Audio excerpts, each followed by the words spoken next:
Kauban sa atong presider, Father Brian Roy Asombrado, TCK. Manito kitang tanan, ug madasigo nato. Noong Diyos langit nung hari, Diyos amahan makagagaw sa tanan.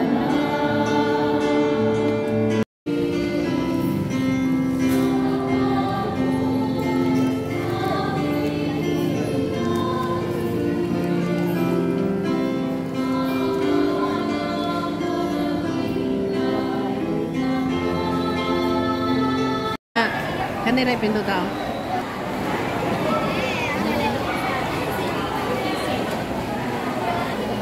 Mao na yung St. Joseph the Worker Parish here in Poblacion, Macbeth.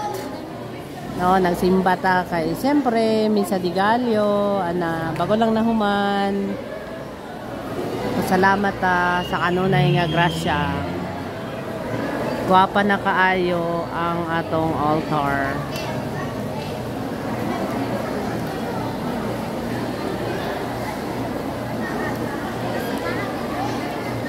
Merry Christmas and prosperous New Year to all.